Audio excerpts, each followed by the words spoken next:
à tous et bienvenue sur Allo Fiston, le podcast qui vous livre chaque semaine des stratégies marketing actionnables pour faire grandir votre business. Le vrai atout de Pinterest, c'est que les gens ne sont pas là pour socialiser. Ils ne sont pas là pour se faire des amis. Et donc en fait, les marques sont les bienvenues.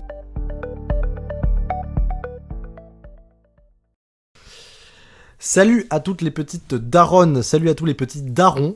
Aujourd'hui, on va parler de Pinterest. Alors Emeline, là je te vois faire des grands yeux, mais je lis le runner, t'as marqué réseau social de maman, point d'interrogation. Point d'interrogation, voilà, c'est là toute la subtilité que forcément tu n'as pas vraiment compris, c'est que aujourd'hui on dit Pinterest, tu dis ouais, ma mère elle voit des trucs de couture un peu de temps en temps. Alors oui, ma mère fait ça aussi, mais pas que. Mon coloc, 27 ans, qu'est-ce qu'il fait ? Il va sur Pinterest pour faire la déco de sa maison. Bon, alors vous avez compris, c'est le sujet de l'épisode. On va vous expliquer comment utiliser ce réseau social à la pointe. J'en bégaye. Mais avant ça, vous devez faire deux choses. Petit 1, vous allez aller sur Instagram, taper Allo Fiston dans la barre de recherche et nous suivre. Et petit 2, vous abonner si ce n'est pas encore fait. Et si c'est fait, je vous dis merci. Alors, Pinterest, pourquoi on en parle ? Il faut savoir qu'il y a deux volets sur Pinterest. C'est un réseau social comme d'habitude, comme un Facebook, comme un Twitter, quoi que ce soit. Et il y a aussi une partie ads qui est beaucoup moins connue, mais qui se développe de plus en plus. Moi, ça fait 2 ans maintenant que je fais de la publicité sur Pinterest, et j'ai beaucoup plus de clients qui sont en mode « Ah, mais est-ce qu'on pourrait aller là-bas parce que j'ai entendu que c'était bien ?» C'est un peu comme TikTok. Il y a du monde sur Pinterest ou pas ? Alors oui. Tu veux... À ton avis, il y en a combien ? Je pense que... J'ai le chiffre sous les yeux malheureusement. Mais je pense qu'on doit être aux alentours de 19 millions d'utilisateurs. Voilà, en juillet 2020, en France, il y avait 19 millions d'utilisateurs. En France ? En France, hein. Aux US, je vous explique même pas, ça cartonne. Et ce qui est hyper intéressant, c'est que les utilisateurs Pinterest ne sont pas forcément sur d'autres réseaux sociaux. C'est pas des gens qui vont ouvrir Facebook, c'est pas des gens qui vont avoir Instagram. C'est une autre catégorie de personnes et vous allez pouvoir les toucher que sur Pinterest, quoi. Et gros avantage, c'est que c'est de l'inventaire publicitaire exclusif. On en reparlera probablement un peu plus tard au moment des ads, mais ce qui est très intéressant, c'est que souvent, Facebook, Google et toutes les autres régies publicitaires sont en mode « j'ai la plus grosse ». Régie publicitaire, mais en fait, il faut bien comprendre que l'inventaire publicitaire, c'est pas infini, ça se renouvelle pas comme ça, et là, il y a un gros canal qui s'ouvre avec Pinterest. Et je vous vois venir tous ceux qui font du service, qui font des B2B ou qui font vraiment des trucs un peu plus business-like, c'est pas que pour de la couture, de la cuisine et tout. Moi, j'ai des clients en banque, en assurance, en crèche, tout ça, ça fonctionne. Et encore, ça fonctionne encore plus parce qu'il y a très peu de gens encore qui se sont mis sur le marché. Je veux dire, si on a des crypto-traders qui font fortune sur TikTok, je vois pas pourquoi on pourrait pas le faire sur Pinterest. Oui. Après, forcément, tourisme, mode, architecture, ça fonctionne. Mais il est temps un peu de sortir des sentiers battus, quoi. Bon, alors, Emeline, si tu devais me donner, je sais pas, une raison pour me le lancer, tu me dirais quoi ? Bon, en fait, il y en a 5. Mais la première, c'est que c'est hyper accessible. Moi, ce que j'aime beaucoup sur Pinterest, et je l'utilise aussi en perso, tout simplement, bon, moins souvent que Facebook ou Instagram, parce que j'ai pas installé l'application, c'est un look hyper organique. Tu vois que c'est des gens qui ont fait un truc de leurs mains, souvent c'est très homemade, et qui l'ont posté sur le réseau, ils en sont fiers, tu vois. Et tu sais que tu vas pouvoir le reproduire, parce que c'est quelqu'un comme toi qui l'a fait. Il y a un côté très homemade, en fait. J'ai rien de plus à dire, non, c'est homemade, c'est bien. Et puis surtout, je trouve que ça joue le jeu de la publicité, mais d'une manière hyper saine, c'est-à-dire que tout l'enjeu de Pinterest, qu'est-ce que tu vas faire ? Tu vas créer des boards, c'est pas moi qui le dis, c'est l'anglicisme vient de la plateforme, des tableaux, et tu vas les épingler, toutes des petites images sur ton tableau. Donc tu vas peut-être... Alors moi, qu'est-ce que je vais faire ? J'aime bien la cuisine, donc je vais créer un tableau dessert, et je vais mettre la petite recette de tarte au citron, la petite recette de pavlova, et puis, je sais pas, j'aime bien le vélo, du coup, tous les trucs de vélo, oh ouais, ce super méga casque, oh ouais, cette photo de l'Alpe d'Huez et tout. En gros, pour ceux qui ont du mal à se représenter Pinterest, qui ne sont jamais allés de leur vie, imaginez, dans votre cuisine, vous aviez ce tableau, ou peut-être que vous l'avez, ce tableau en liège, sur lequel vous pouvez épingler des photos, des post-it, des machins. Pinterest, c'est la même chose en digital. Et ce qui est ouf, c'est que donc vous pouvez faire votre propre tableau, et si vous postez une épingle, en fait, il y a d'autres personnes qui peuvent la reprendre. Et dans le cas d'une publicité, s'ils reprennent votre publicité, ça devient une épingle organique. C'est-à-dire que les utilisateurs qui suivent cette personne vont pouvoir reprendre cette épingle, et en fait, ça va se propager, et en fait, vous n'allez rien payer sur celle-ci. Alors que Facebook, quand vous avez une publicité et que vous arrêtez de payer, elle disparaît. Alors, il y a une question que je me pose quand même, c'est est-ce que c'est pas cher, la publicité, vu que c'est une petite audience ? Alors l'audience n'est pas si petite que ça, on l'a vu et c'est hyper important.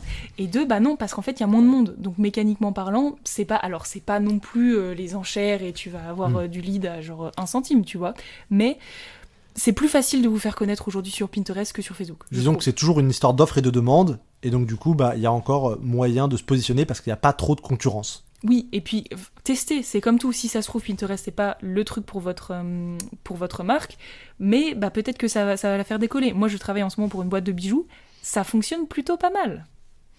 Alors, du coup, qu'est-ce qu'on fait en fait parce que j'ai l'impression que le truc que j'aurais envie de faire, moi, c'est de dire je fais comme sur Facebook et je copie-colle ce que j'ai appris sur Facebook. Alors tu peux, et c'est déjà bien de partir avec une certaine base, parce que de manière générale, ce qui marche auprès d'une audience, si ça convertit, c'est que ça va marcher surtout sur ton audience, mais sur une autre partie de ton audience.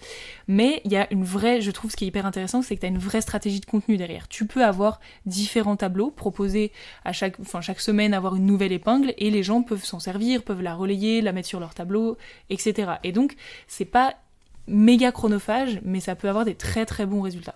Il y a un truc qui est très intéressant pour les annonceurs, c'est que les annonces sponsorisées, les épingles sponsorisées, sont pas tellement brandées comme sponsorisées. T'as une toute petite ligne en dessous, en fait, mais ça pourrait être un titre. Ça pourrait être un titre. Les annonces sponsorisées se noient dans la masse. 2, t'as pas de frequency capping, c'est-à-dire que tu arrives sur ta page d'accueil et si ça se trouve t'as 5 annonces, mais tu le sais pas. Ouais. Alors que Facebook est en mode une publicité toutes les 4-5 posts. Voilà. Ouais. Et surtout, le vrai atout de Pinterest, c'est que les gens ne sont pas là pour socialiser. Ils ne sont pas là pour se faire des amis. Et donc en fait, les marques sont les bienvenues. Ils veulent interagir avec du contenu comme ça, du contenu de qualité. Que ça vienne d'une marque ou d'un inconnu, c'est pas grave. Tant que ça répond à leurs besoins, finalement, c'est 100% cool, quoi. C'est ça. Alors que sur Facebook, vous allez être noyé entre la vidéo du dernier né de votre pote et une photo de soirée. Plus en Corona, mais une photo de apéro. Et donc votre marque, si c'est pas dans cette ambiance, elle va en pâtir. Est-ce qu'on parle juste vite fait de à quel point c'est gênant les apéros après un an de confinement ou pas ? Mais t'en fais, moi j'en fais plus. Ouais, c'est ça, on est d'accord. Hein. Ouais, le stade de l'alcoolisme est passé. Bon. Alors, 4e point. On en parlait, le confinement. Tiens, c'est comme si c'était fait exprès.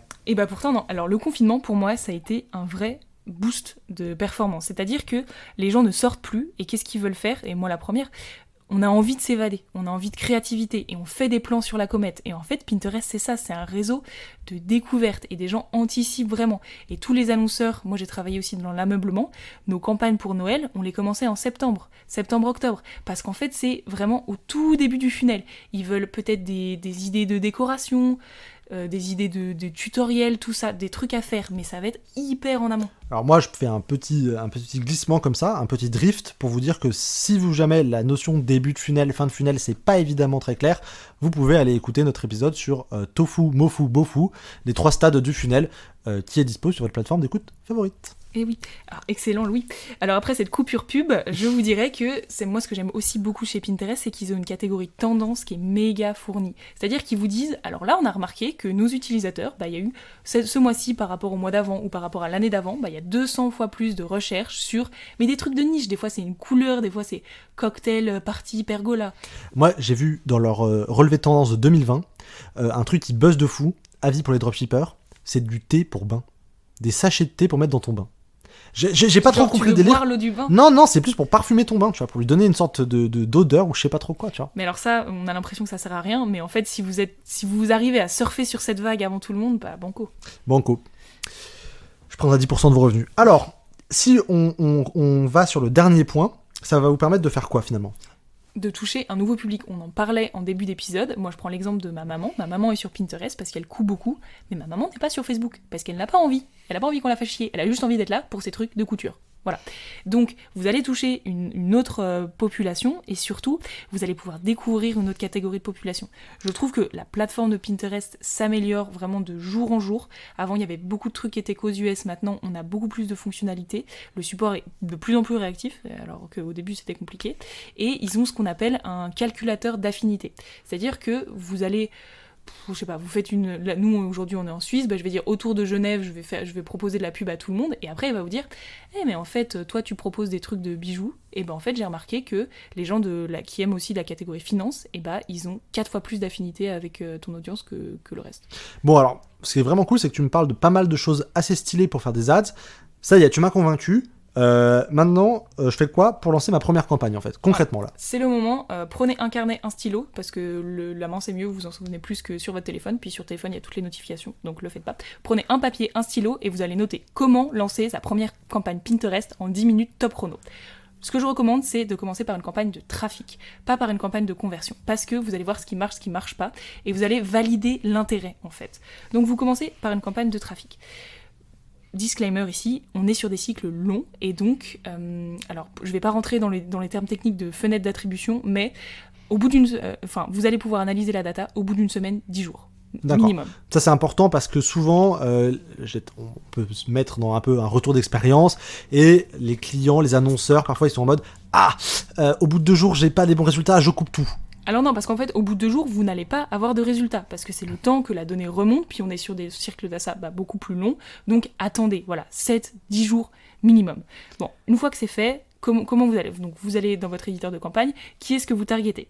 Alors ça, moi j'ai eu un call avec Pinterest, et Facebook, on revient aussi, targeter large, parce qu'en fait, vous ne savez pas qui est sur ce réseau, qui de votre audience est intéressé ou pas, donc essayez de pas trop vous mettre de restrictions en termes d'intérêt, en termes de genre aussi, parce qu'en fait, il faut savoir que moi, avant, j'avais ciblé que les femmes pour mon annonce de bijoux, et en fait, on m'a expliqué que avant, je crois, c'était quelques années, en fait, les utilisateurs n'avaient pas besoin de renseigner la donnée. D'accord, donc en fait, il y a plein de gens qui sont dans autre, pas parce qu'on leur a jamais demandé, tout simplement. Donc ce serait trop excluant de dire je veux cibler que les femmes, en fait, vous allez peut-être perdre une énorme manne qui sont catégorisées dans autres. Voilà. Après, c'est un peu comme un Google. Faut savoir que Pinterest, c'est Facebook rencontre Google, quoi. C'est un mariage assez... franchement, c'est assez stylé. Et donc, vous pouvez soit aller dans Parcourir, c'est-à-dire l'internaute à recherche... je dis internaute comme si j'étais née en... c'est ouais, vieux, c'est hein. compliqué. Donc, l'internaute, j'assume, voilà, réseau social de maman, tape dans sa barre de recherche, je sais pas, recette gâteau au chocolat. Et vous voulez dire, hey, moi aussi, vas-y, balance mon ad. Ou, vous savez que cette personne, potentiellement, elle est intéressée par la cuisine. Donc, vous allez dire, quand elle se connecte sur son mur, équivalent à Facebook, et je vais lui pousser une ad de gâteau au chocolat, quoi. Le meilleur des deux mondes. Voilà, donc vous pouvez choisir, je recommande de choisir les deux au début, puis après vous allez analyser, encore une fois. Niveau budget. Alors oui, c'est là que le bas blesse, et en fait non, je trouve que vous pouvez commencer petit, 5-10 balles par jour, c'est pas mal. Bon après, faut aller jusqu'à 10 jours, donc ça fait 100 balles. Mais c'est pas... Ça reste accessible, voilà. C'est un montant, c'est quand même une somme, mais c'est pas non plus inaccessible. Voilà, et pour vraiment vos publicités, encore une fois, testez, parce que moi j'ai eu des très très bons résultats avec des trucs un peu léchés où tu mets le logo, tu mets un call to action, un petit bouton, tu détours un petit peu le tour de ton épingle et tu mets un beau slogan genre des bijoux faits main, créateurs, machin et tout. Alors oui, mais aussi parfois ce qui marche, c'est des trucs hyper organiques. Vous prenez une image de votre produit et on a l'impression que c'est un utilisateur lambda qui l'a prise. En fait, c'est la question de la crédibilité, de l'authenticité, oui. J'ai l'impression. Et encore une fois, tester, parce que c'est un réseau social qui me surprend, vraiment. Voilà. Donc, si je résume, Pinterest, c'est pas que pour les darons. Oui, voilà, c'est... C'est un peu simplet, mais finalement, j'ai l'impression que c'est ça. Et que... Alors, je pense que pour aller un tout petit peu plus loin dans la conclusion, oui, c'est pas que pour les darons, et je pense que dans 1 an, grand maximum, parce que la tendance est là, en fait, dans 1 an, ça va faire partie intégrante de tout le marketing mix de tous les annonceurs, en fait. Et il y a des gens qui vont venir nous voir en disant « Je veux faire de la pub sur Pinterest, est-ce que vous pouvez le faire pour moi ?» Bon, alors écoutez, vous avez compris, vous avez une vague à prendre maintenant, donc si vous êtes dans une situation où vous pouvez vous permettre peut-être que votre prochain test, vous le faites pas sur une fonctionnalité Google, mais vous le faites sur Pinterest. Voilà, et est-ce que nous, on va lancer un Pinterest à le fiston? Rien n'est moins sûr. Écoutez, on verra si on a suffisamment de photos d'Emeline. Bon, écoutez, merci à tous d'avoir suivi cet épisode, c'était un plaisir comme d'habitude, et puis nous, qu'est-ce qu'on dit Emeline? On dit quoi? Rendez-vous sur Instagram. Et puis à la semaine prochaine, ciao!